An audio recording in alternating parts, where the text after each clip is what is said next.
కనుడేం లోకుగా దొరికాడా? ఒకటి ఉన్న బిడ్డను నీటిలో పారేస్తావా? వాడేదో సొంతంగా ఎవరి దగ్గర చదువు నేర్చుకుని వాడేదో పరాక్రమం సంపాదించుకుంటే ఆ పరాక్రమం అంతా పాండవులను చంపడం కోసమే అన్నట్టుగా వాడు ప్రతిజ్ఞ చేస్తే ఆ ప్రతిజ్ఞ కూడా తప్పి నీకు పుత్రదానం చేయమంటావా? ఏమి స్వార్థం అండి ఇది! దీన్ని కూడా తట్టుకున్నాడు కర్ణుడు. అందుకని కర్ణుడు దానవీర సూరకర్ణ, నేను నమస్కారం చేస్తానమ్మా. మహోదాత్త మహా ఉదారంగా ప్రవర్తించారండి చాలా విషయాల్లో. అసలైన ధర్మం చర్చ వచ్చినప్పుడు నేను ఎట్టి పరిస్థితుల్లో మంచో చెడ్డో ఏదైనా కానీ దుర్యోధనుడికి మాట కట్టుబడతానని చెప్పాడు. అందుకు మనం కర్ణుడిని మెచ్చుకోవలసింది. తల్లి వచ్చినా లొంగలేదు. కానీ కుంతి కర్మ ఎలా వచ్చింది అంటే వదిలేసిన బిడ్డ దగ్గరికి వెళ్ళి బతుకున్న బిడ్డలకి ప్రాణభిక్ష పెట్టమని అడిగింది. ఇక్కడ ఇంకో ధర్మ సూక్ష్మం రహస్యం చెప్పి నేను సెలవు తీసుకుంటా. కృష్ణుడెందుకు కర్ణుడి దగ్గరికి వెళ్ళాడు? కృష్ణుడు ఏం పాపం చేయలేదే, కర్ణుడిని బతిమాలాడాల్సిన అవసరం ఏం లేదే. పైగా అక్కడ చాలామందికి లోకంలో ఉన్న దురభిప్రాయం ఏమిటంటే కృష్ణుడు కర్ణుడికి బాగా ఆఫర్లు ఇచ్చాట. ఆఫర్లు ఇస్తాడు దేవుడు. మన మాటలు విచిత్ర ఆఫర్లు ఇచ్చాట. ఎందుకంటే పాండవులు గెలవాలి అంటే కర్ణుడు ఉండగా గెలవలేట. అందుకని కర్ణుడిని ఇక్కడికి లాగాలట. లాగి గెలిపి ఇన్ని ఆఫర్లు ఇచ్చి వ్యాపారాలు చేసుకునేవాడు ఆ దేవుడు అంటే. ఒక్క చేత్తో ఆయన గెలిపించలేడా? స్పష్టంగా రాయబారంలో విశ్వరూపం చూపించిన మనిషి, భగవద్గీతలో విశ్వరూపం చూపించిన మనిషి. మట్టి తిన్నావుడు కదరా అన్నయ్య చెబుతున్నాడంటే తల్లికి విశ్వరూపం చూపించిన మనిషి. దుర్యోధనుడికి కర్ణుడికి విశ్వరూపం చూపించలేడా అండి? అమాయకత్వపు మాటలు ఇవన్నీ. కర్ణరాయబారానికి కృష్ణుడు వెళ్ళడంలో ఒకే ఒక్క కారణం లోపల ఉందమ్మా. కర్ణుడు గనక యువతల పక్షానికి వస్తే దుర్యోధనుడు యుద్ధం చెయ్యడు. అది కృష్ణుని యొక్క సంకల్పం. కృష్ణ పరమాత్మను తప్పు పట్టవలసిన అవసరమే లేదు. అక్కడ భగవంతుడు ఎప్పుడూ తప్పు చేయడు. ఆయన వ్యూహం, ఆయన ఆలోచన ఎప్పుడు జరుగుతుందో జరగదో. కర్ణుడు యువతలకి లాగేస్తే యుద్ధం ఆగిపోతుంది. 20 లక్షల మంది ఎందుకు చచ్చిపోవాలి? అంత యుద్ధం ఎందుకు జరిగింది? అంత అవసరం ఏమిటండి? ఈ యుద్ధాన్ని ఆపడానికి పరమాత్మ చిత్తశుద్ధిగా ప్రయత్నం చేశాడు. శాంతి కాముకుడు ఎవరైనా ఉంటే శ్రీకృష్ణ పరమాత్మ మాత్రమే. అపార్థం చేసుకోకుండా దయచేసి. నోబెల్ శాంతి బహుమతి మొట్టమొదటి బహుమతి కృష్ణ పరమాత్మకి ఇవ్వాలి. ఆయన యుద్ధప్రియుడు అంటారు. పైగా వీళ్ళందరినీ చంపడం కోసం ఆయన అవతరించాడు. చంపడం కోసం భగవంతుడు పుట్టడం పెట్టండి, అర్థం లేని మాట. ధర్మాన్ని రక్షించాలి, అధర్మాన్ని శిక్షించాలంటే యుద్ధం తప్పదు కాబట్టి చేశాడు. కానీ మనుషులను చంపడం కోసం దేవుడు పుడతాడా? మనుషులు పుట్టించింది ఆయనే కదా, చంపుకుంటాడా? అదేం మాట! తెలియకుండా మాట్లాడాలి ఇవన్నీ. మూల గ్రంథం చదివితే కృష్ణ పరమాత్మ హృదయం అర్థమై ఏడుస్తామమ్మా. నేను రోజు సంధ్యావందనం కంటే ఎక్కువగా కృష్ణ పరమాత్మ ఫోటో ఉంది, పద్యం ఎందుకు పాడతానంటే ఎంత ప్రేమికుడివి, నిన్ను లోకమెంత అపార్థం చేసుకుందయ్యా. నా గొంతు బాగున్నంత వరకు నీ గురించి నేను ప్రకటిస్తానయ్యా అని చెప్పాను. అలాంటి కృష్ణుడు యుద్ధం ఎందుకు చేయిస్తారండి? కర్ణుడిని ఇక్కడికి రాగడంలో ఆయన ఉద్దేశం ఏమిటంటే యుద్ధం ఆగిపోతుంది అనడానికి ప్రమాణం ఏమిటంటే కర్ణుడు చనిపోగానే ఆగిపోయింది నిజంగానే. 17వ రోజు యుద్ధంలో కర్ణుడు చనిపోగానే 18వ రోజు శల్యుడిని పిలిచి పట్టాభిషేకం ఎందుకు చేశాడో తెలుసా? అది అనవసరపు మాట. శల్యుడు గెలుస్తాడా? దాని గురించే ఒక మాట ఉంది. గతే భీష్మే గతే ద్రోణే గతే కుండలమండితే ఆశా బలవతీ రాజన్ శల్యో జేష్యతి పాండవాన్. భీష్ముడు చనిపోయాట, ద్రోణుడు చనిపోయాట, కర్ణుడు కూడా చనిపోయాట, శల్యుడు గెలుస్తాట. దుర్యోధనుడు ఆలోచనకి ఏమైనా అర్థం ఉందా? పైగా ఈ శల్యుడు ఎవరు? వాళ్ళ మీద గెలవడం ఏంటండి? అర్థం లేని మాట. ఒకసారి చూడండి, రాజకీయ పార్టీలు కూడా చాలా తెలివిగా ప్రవర్తిస్తారు. ఎవడైనా ఓడిపోవాలని అనుకుంటే వాళ్ళ పార్టీ తరఫున బలహీనుడిని పెడతారు. అక్కడ ఎవరన్నా పలానా ఎక్స్ పార్టీ వాడు గెలవాలి, మనవాడు ఓడిపోవాలంటే బలహీనమైన వాడు పెడతారు. నన్ను ఎందుకంటే ఎక్కడ పెట్టారు? ఆయన సింహం లాంటి వాడు, ఆయన మీద నేను గెలుస్తానంటే ఏమంటారు? నువ్వైతేనే అంటారు. ఏం లేదు, ఓడిపోవాలని వీళ్ళ ఉద్దేశం. ఇక్కడ వీడు పోవాలి, వీడు పార్టీలో వీడు గెలిస్తే ప్రమాదం. రాజకీయాలు అర్థమైతే మొత్తం ప్రవచనాలన్నీ అర్థమవుతాయి. భారతం కూడా బాగా అర్థం. అందుకే పేపర్ రోజు చదువుతా, పొద్దున్న గంట సేపు చదువుతా. ఈ కుళ్ళంతా తెలుసుకోవాలి విషయం, అప్పుడు ఇది ఇందులో పెట్టాలి.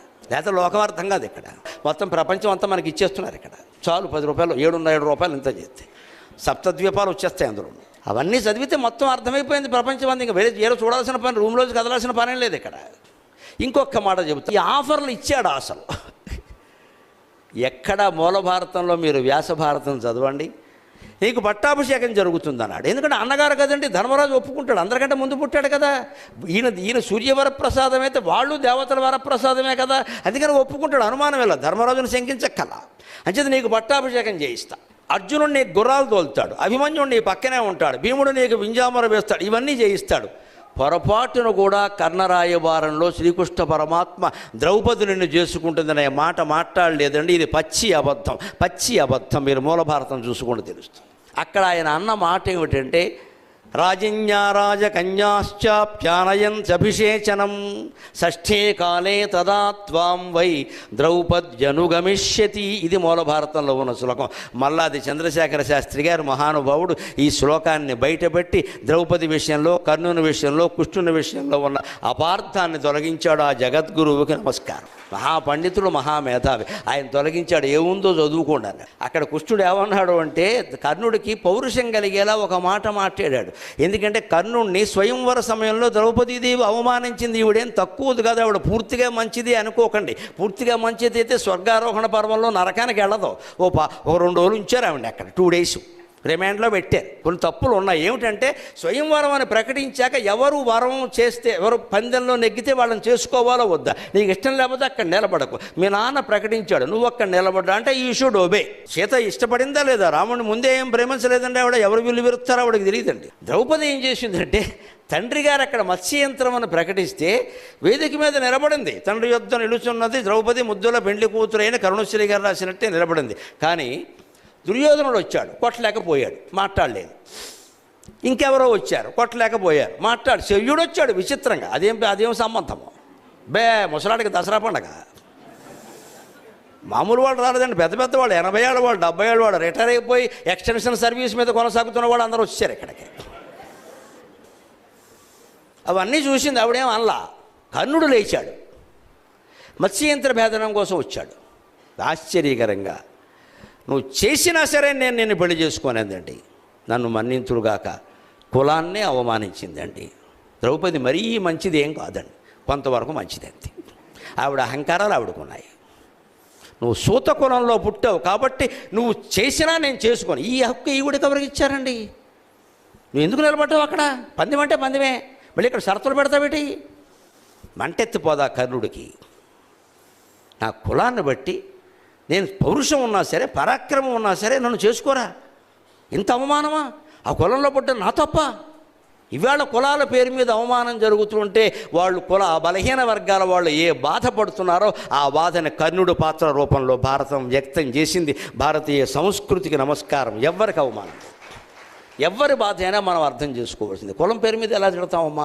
వాడు గుణం పేరు మీద అనండి, నువ్వు అబద్ధాలు ఆడుతున్నావు అనండి, నువ్వు మోసకారివి అనండి, ఫలానా కులంలో పుట్టావని ఎలా తిడతావు? వాడు ఏమైనా అప్లికేషన్ పెట్టుకుని పుట్టాడు? నాకు అర్థం కాదు. ఈ మాట నోటమ్మట రాకూడదని ఇవాళ సమాజంలో ఘర్షణలకు అదే కారణం. దానికి భారతం సమాధానం చెప్పింది. ఈ మాట ద్రౌపది అంది, అది కర్ణుడికి మనస్సులో ఉండిపోయింది. నేను ఎంత సమర్థత ఉన్నా సరే కులం పేరు మీద నన్ను అవమానిస్తారేంటి? ఆ అవమాన భారాన్ని పోగొట్టడానికి కృష్ణుడు ఏం వ్యూహం పన్నాడు అంటే, సంసారపక్షంగా సమస్యల్ని పరిష్కారం చేసే మహానుభావుడు కాబట్టి 16,000 మందితో చేసిన సంసారం అనుభవం ఉంది కాబట్టి ఏమన్నాడంటే, ఏ ద్రౌపది నిన్ను కులం పేరు మీద అవమానించిందో ఆ ద్రౌపది ఇతర రాజకన్యలతో పాటుగా నీ ఊరేగింపులో పాల్గొని నీకు హారతి ఇస్తుందయ్యా అని చెప్పాడు. ఇది కృష్ణుడు అన్నాం. రాజన్య రాజకన్యాశ్చాప్యానయం అభిషేచనం. మహారాజులు రాజకన్యలో కూడా నీకు అభిషేకం జరుగుతుంటే వెనకాల వస్తారు కదా, అభిషేకము నీళ్లు కలశాలు పట్టుకుంటారు కదా, స్వాగతం చెబుతారు కదా. అప్పుడేమిటి? షష్ఠే కాలే తదా త్వాం వై. ఈ విషయంలో తిక్కన గారు కూడా పొరపాటు పడ్డారు, నన్ను మన్నించండి. అంచితముగా నిన్ను బంధు నారువురి వరుస నన్ను పద్యం రాసేసాడు ఆయన. పంచాల రాజపుత్రియు అంచితముగా నిన్ను బంధు నారువురి వరుసను పొరపాటు పడ్డానికి కారణం ఏమిటంటే, షష్ఠే కాలే తదా త్వాం వై అన్నాడు. అంటే 6వ వాడుగా నిన్ను వరిస్తుంది అనుకుని తిరుపతి వెంకట కవులు సహా, తిక్కన గారు సహా పొరపాటు పడ్డారు. మహానుభావులు పొరపాటు పడరని ఏం లేదు అక్కడ. ప్రమాదో ధీమతామపి అన్నారు. కాస్త సూక్ష్మంగా ఆలోచించకపోతే పొరపాటు పడతారమ్మా, దానికే ఉంది, పెద్ద విషయం కాదు ఇది. నేను ఖాండవ వనదహనం గురించి మాట్లాడుతూ అక్కడ తక్షకుడు తల్లి కొడుకు, తక్షకుడు ఆయన తల్లి ఉన్నారు, లేరు ఆ తక్షకుడు భార్య, తక్షకుడు కొడుకు ఉన్నారు. అక్కడ మాట పొరపాటు ఎవరికైనా వస్తుంది, దానికి పోలీస్ కేసు పెట్టేస్తే అలాగా మాట పొరపాటు అంతకంటే. అలాగా తిక్కన గారు కూడా సరిగ్గా చూడలేదు. షష్ఠే కాలే తదాత్వం అనగానే అన్ని ఆఫర్లు ఇచ్చాడు కదా, దాంతోపాటు ఇది అని ఉంటాడులే. అని అంచితముగా నిన్ను పొందున ఆరుగురు వరుసను అర్థానికి ఇంకా తిరుపతి వెంకట కవులు రెచ్చిపోయి వాళ్ళకి నాటకం కావాలి కదా. ఏ సతి వనిలోన జనయించెను జన్నమునచ్చు వేళ ఉన్నే సతి పండి వేళ నృపులెల్ల పరాజితులైరి క్రీడిచే ఏ సతి మీది మోకమున ఇంతలు చేసిరి నీవు రాజు నిన్న సతి పెండ్లి ఆడగలదు ఆరవ భర్తగా సూర్యనందన అని వీళ్ళు పద్యం రాసేశారు. వీళ్ళు ఏ రాసేశారు? చప్పట్లు కొట్టేశారు, అయిపోయింది. మరి ద్రౌపది బతుకేమైపోయింది, కృష్ణుడు బతుకేమైపోయింది. ఈయన ఆఫర్లు ఇచ్చేవాడికి తయారయ్యాడు. మధ్యంతర మార్తాండులాగా కర్ణుడు వెలుగొందుతున్నాడు, ఈవేళ చంపకపోతే ఇంకెప్పుడు చంపలేం అనే మాట వచ్చింది. వెంటనే కృష్ణ రథాన్ని నేరుగా కర్ణుడి దగ్గరికి పోని, ఈవేళ కర్ణుడో నేనో తేలిపోవాలన్నాడు. ఈయన రథాన్ని అటు పోనిచ్చాడు, సారథి కర్తవ్యం కదా. అప్పుడు కర్ణుడు ఘటోత్కజుడిని చంపిన ఉత్సాహంలో బ్రహ్మాండమైన తేజస్సుతో ఆయన తండ్రి సూర్యనారాయణుని తేజస్సుతో వెలుగొందిపోదు. రశ్మిమంతం సముద్యంతం భాస్కరం పూజయేస్వ వివస్వంతం భాస్కరం భువనేశ్వరం అని ఆదిత్య హృదయంలో చెప్పినట్టుగా ఆయన వెలుగొందిపోతున్నాడు అక్కడ. ఆ కర్ణుడిని చూసేసరికి అర్జునుడికి కూడా భయం వేసిందండి. జీవితంలో భయాలు ఎలా ఉంటాయి? అర్జునుడు అనగానే భయం లేదు అని ఆయన భయపడ్డాడు. భారతంలో స్పష్టంగా ఉంది. ఒక్కసారి ఇలా చూసి మాధవ మన రథమును వెనుక కుమరల నిమ్ము అన్నాడు. ఇంత తేజస్సుతో వెలుగొందుతున్న కర్ణుడిని ఇప్పుడు చంపడం కష్టమేమో అని అనకుండా వీరుడు అలా అంటే కష్టం కదా. అప్పటికి ఈయనకు అనుకూలంగా ఒక వార్త తెలిసింది. ఏమంటే కర్ణుడి చేతిలో ధర్మరాజు ఓడిపోయి బాధపడుతున్నాడు, శిబిరంలో ఉన్నాడు, పారిపోయాడు. ధర్మరాజు కర్ణుడి చేతిలో ఓడిపోతే ఈయన నేల మీద పడిపోయాడు. కర్ణుడు వెంటనే ధనుస్సు కొస ధర్మరాజు బొడ్డు మీద పోరా జోదగాడి మీద పందెలాడుకున్నారు, అక్కడ నువ్వొత్తావు యుద్ధానికి పో అన్నాడంతే. ఆ మాట ధర్మరాజుని ఎంత చెలింపజేస్తుంది. ఆ మాటతో ఆయన శిబిరానికి వెళ్ళాడు. ఆ వార్త కృష్ణుడికి తెలిసింది.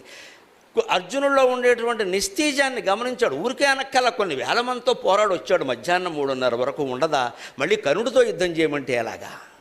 విశ్రాంతి ఉండాలి కదా.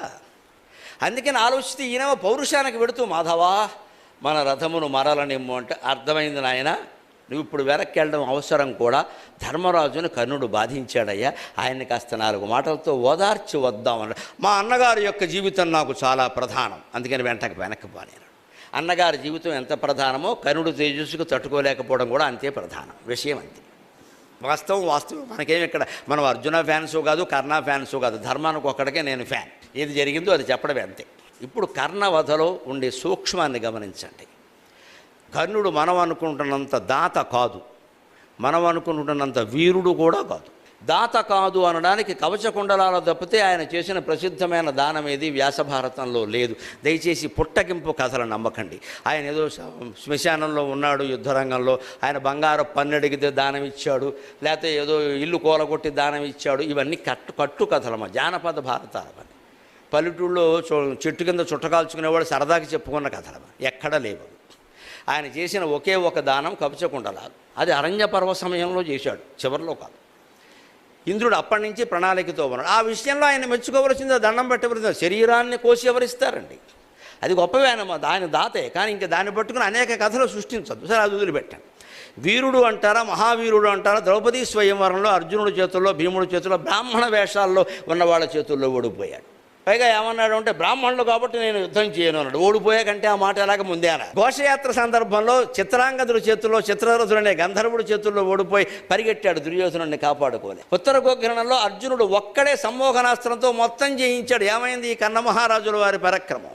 అంత గొప్ప వీరుడేం కాదు, అర్జునుడితో సమానమైన వీరుడైతే కానే కాదు. ధర్మరాజు భయపడ్డాడు, అది వేరే విషయం. ధర్మరాజు చాలా వాటికి భయపడతాడు. అంత మాత్రం చేత కర్ణుడిని వీరుని చేయ. కర్ణుల్లో ఉండే ఒకే ఒకటి మనం జారిపడవలసింది ఏంటంటే, కన్న తల్లి చేతనే అన్యాయానికి గురయ్యాడు. ఆయన దైవోపహతుడు, దురదృష్టవంతుడు, మహానీతిపరుడు అనద్దు, అలాగని అవినీతిపరుడు అనద్దు. పరిస్థితుల వల్ల ఆయన దుష్టుడుగా మారాడు, దుష్ట చతుష్టయంలో ఒకడయ్యాడు. ఆ దుర్యోధనుడు కులాతీతంగా మాట్లాడ కాస్తే పెద్ద ఉపన్యాసం ఇచ్చేసి, లోపల భావాలు ఎలా ఉన్నా పైకి మాత్రం ఉపన్యాసం ఇచ్చి, ఈయన గారికి అంగరాజ్యం ఇచ్చేసరికి ఈయనకి ఒళ్ళు తెలియక ఇంక నేను చర్మం వలిచి నీకు చెప్పులు కుట్టిస్తాననే స్థితికి వచ్చాడు. అది ఆయన్ని బానిసన చేసింది దుర్యోధనుడు. అందువల్ల ఆయన యుద్ధం చేశాడు. అందుకే ఈయన ద్రౌపది వస్త్రాపహరణం జరిగే సందర్భంలో ఆవిడ సభలో గడిచుకొస్తే, మున్నోడి తన్నోడనా, తన్నోడి నన్నోడనా, నన్నోడి తన్నోడనా అని అంటే, ఈ పద్యాలన్నీ ఏమిటి ఇక్కడ? ఆవిడ 5గురిని పెళ్లి చేసుకుంది, 6వ వాడిని చేసుకోమని ఒక వేశ్య ఎంతమందిని చేసుకుంటే అన్నాడు. మంటెత్తిపోదండి ఎవరికైనా. కర్ణుడు లాంటి మహానుభావుడు అనవలసిన మాటేనా? ఆయనకి జరిగిన చిన్నతనంలో అవమానం ఏదో జరిగితే, నీ కులవేమిటి, ఒక రాజకుమారుడితో పోరాడడానికి నీకు నీకుండే అర్హత ఏమిటని ప్రశ్నిస్తే నీకెంత అవమానంగా అనిపించింది? ఒక క్షత్రియ స్త్రీని నలుగురిలోకి ఈడ్చుకొచ్చినప్పుడు నువ్వు వేశ్యవే అంటే మరి ఆవిడకి ఎంత అవమానంగా ఉంటుంది? మన అవమానమే ఎక్కువ, అవతల వాళ్ళ అవమానం తక్కువ అంటే ఎలా? కులపరమైన అవమానం ఎక్కువైతే స్త్రీని స్త్రీగా గౌరవించకుండా అవమానించడం మరింత ఎక్కువ కదా. అది మనిషి ఎప్పుడు ఎలా ఆలోచిస్తారంటే భారతం మనకి చెబుతున్నమాట, తన స్వార్థం గురించి ఆలోచిస్తాడు. తనకు జరిగింది ఏదైనా ఎక్కువ, ఎదుటి వాళ్ళకి జరిగిందంతా తక్కువ. ఈ ఆలోచనలతోనే ఆయన రెచ్చిపోయాడు. కానీ అక్కడ పరిస్థితి కూడా ఏంటంటే, ఈయన యుద్ధం చేస్తుంటే రథం కృంగిపోయింది, బ్రాహ్మణ శాపం. అంతకుముందే ఆ శాపం ఉంది, యుద్ధ సమయంలో నీ రథం కృంగిపోతుంది. అంతేకాదు ఈయన బాణాలు వేశాడు అర్జునుడి మీద. అస్త్రాలు ఏవీ లేవు ఈయన దగ్గరనే, దీపావళి బాణాలే ఉన్నాయి. ఇక్కడ అస్త్రం తీసేసరికి ఏమవుతుంది? అస్త్రం వేరు, శస్త్రం వేరు, గుర్తుపెట్టుకోవాలి. అస్త్రం వేరు, బాణం వేరు. బాణం అంటే మామూలు పుల్ల, ఓ ఎనపది పోని కమ్మి కడ్డి. అస్త్రం అంటే మంత్రపూర్వకమైంది అస్త్రం. అందుకని వారుణాస్త్రం, వాయువ్యాస్త్రం, సౌరాస్త్రం, గరుడాస్త్రం, అవి అస్త్రాలు. వాటికి మంత్రాలు ఉంటాయి వెనకాల. ఆ మంత్ర జపాన్ని ఆ వీరుడు ఇంటి దగ్గర కొన్ని లక్షల సార్లు చేస్తాడు. అప్పుడు యుద్ధరంగంలో ఒక్కసారి చేసినా అది ఫలిస్తుంది. ఎలాగా? 10వ తరగతి విద్యార్థి ఏడాదంతా ప్రశ్నలకు జవాబులు కంఠస్థం చేస్తాడు. పరీక్షలో ఒక్కసారి గుర్తు చేసుకుంటే వస్తుందో లేదా. పరీక్షలో కూడా 60 సార్లు చదవడం మొదలు పెడితే టైం అయిపోయింది, బయటికి పోమంట. మనం అభ్యాసం చేస్తే అక్కడ ఒక్కసారి గుర్తు వస్తుంది కదా. అలా మంత్రజపం కూడా కోట్లు కోట్లు కోట్లు రోజు చేస్తే యుద్ధరంగంలో అవసరమైన క్షణంలో ఒక్కసారికే అది ఫలిస్తుంది. అలా ఫలించింది. అలాంటి మంత్రజపాలు చేశాడు. కానీ దురదృష్టం వల్ల, పరశురాముడి శాపం వల్ల, బ్రాహ్మణుడి శాపం వల్ల, ఇతరుల శాపాల వల్ల, రకరకాల దురదృష్టకర ఘట్టాల వల్ల ఈయనకి మంత్రాలు ఏవి గుర్తు రావట్లా. పైగా కర్ణుల్లో ఒక ప్రధానమైన లోపం, అభిమన్యుడిలాగే ఆయనకి దైవం మీద పరిపూర్ణ విశ్వాసం లేదు. కృష్ణ పరమాత్మ కాదు, ఏ దేవుణ్ణి ఆయన ప్రత్యేకించి ఆరాధించినట్టుగా మనకు కనపడదు. ఇంకా అంతో ఎంతో దుర్యోధనుడికైనా ఉందేమో కానీ ఈయన కారేది తక్కువ. ఈయనకి ఎంతసేపు పౌరుషమే. అందుకే దైవోపహతుడు. అందుకే మంత్రాలు గుర్తు రాకపోతే వ్యాసభారతంలో శల్యుడితో అంటాడు, నాకు అస్త్రాలు వస్తున్నాయి, మంత్రాలు గుర్తు రావట్లేదు, స్ఫురించట్లేదు అంటాడు. వెంటనే శల్యుడు ఏమంటాడో తెలుసా? ఆశ్చర్యకరమైన మాట చెబుతాడు, మనం అందరం నేర్చుకోవాలి. బాణం తీస్తున్నానయ్యా, ఇది నాగాస్త్రం లేదా గరుడాస్త్రం, నాకు మంత్రం గుర్తు రావట్లేదు అంటే స్ఫురించట్లేదు అంటారు సంస్కృతం. వెంటనే శల్యుడు విచిత్రమైన మాట చెబుతాడు వ్యాసభారతంలో, నీకెందుకు స్ఫురిస్తుంది కర్ణ? స్ఫురణ అంటే ఏమనుకుంటున్నావు? అవధానాలు చేసిన వాళ్ళని అడుగు, స్ఫురణ అంటే ఏమిటో చెప్తారు. అవధానాల్లో మాకు సమస్యలు ఇస్తారు, దత్తపదులు ఇస్తారు, స్ఫురించాలమ్మా, అది మా చేతుల్లో లేదు, సరస్వతీదేవి చేతుల్లో ఉంది దైవానుగ్రహం. అంటే సమస్యకి సమాధానం స్ఫురించాలి బుర్రలో, స్ఫురించకపోతే మేము ఏం చేయాలి? అప్పటికప్పుడు పద్యం అనడం, దాన్ని ఏదో కాస్త నేర్పుగా అనడం, అది మా చేతుల్లో ఉంటుంది, ఆ పనికి మేము చాలు. కానీ ఆ సమస్యకి సమాధానం స్ఫురించడం ఉందే, అది అమ్మవారి దయ. దానికి మేము భగవద్ ఆరాధన చేయవలసిందే. సరస్వతి ఆరాధన చేయకుండా లోకంలో ఎవడూ మాట్లాడలేడు, అవధానం చేయలేడు, ఏమి చేయలేడు. సరస్వతి అవగాహన ఆరాధన చేయాల్సిందే, ఆవిడ అనుగ్రహం పొందాల్సిందే. అమ్మవారి దయ ఉండబట్టే మేము సహస్రావధానాలు, 325 అష్టావధానాలు, 10 శతావధానాలు, ఒక సహస్రావధానం చేసామంటే కేవలం సరస్వతి మాత దయ. ఆ దయ ఎలా ఉంటుందో శల్య పర్వంలో వ్యాసుడు చెబుతున్నాడు. స్ఫురణ అంటే ఏమనుకుంటున్నావయ్యా కర్ణ? స్ఫురణానామ పుమాన్ రూప నీల నీరద విగ్రహ, స్ఫురణానామ పుమాన్ రూప నీల నీరద విగ్రహ స అర్జునస్య రథకుంబరే స్థిత. స్ఫురణ అంటే దేవుడయ్యా, అది మగవాడయ్యా, అది నీలమేఘశ్యాముడయ్యా. ఆ నీలమేఘశ్యాముడు అర్జునుడి రథం మీద ఉంటే నీకెందుకు స్ఫురిస్తుందయ్యా పని లేక అన్నాడు. అంచేత మనం జీవితంలో ఎంత కృషి చేసినా, ఎంత పరిశ్రమ చేసినా మనస్సులో భగవత్స్మరణ లేకపోతే ఆ పని ఫలించదు, సందేహం లేదు. దైవానుగ్రహం వల్లనే పనులు ఫలిస్తాయి. కానీ మన కృషి మనం చెయ్యాలి. ఈ కృషి నువ్వు చేశావు కానీ దైవభక్తి నీకు లేదయ్యా. అర్జునుడు దైవభక్తుడు, భగవద్గీత చెబుతుంటే మోకాళ్ళ మీద కూర్చుని విన్నాడయ్యా. నువ్వైతే వింటావా? చెరవ పెట్టి పారిపోతావు అక్కడి నుంచి. ఆ దైవభక్తి లేని చోట ఏదీ నిలబడదయ్యా అని శల్యుడు చెప్పాడు. అది లేకపోవడం కర్ణుడిలో ప్రధానమైన లోపం. ఇంకో మాట లౌకికంగా ఆలోచించండి. రథం కృంగిపోయింది కింద, అది శాపం. ఆయన ఏమన్నాడు అంటే, నీ రథం ఎన్నిసార్లు నువ్వు తీసినా కృంగిపోతుంది అన్నాడు. తీశాడు, కృంగింది, తీశాడు, కృంగింది. 25 సార్లు అయ్యాక వేశాడు అర్జునుడు బాణం. ఇంకేం చేయమంటారు? 3 రోజులు కూర్చోమంటారు అక్కడ? అది జరగదు. అది ఇంకా శాపమే అది.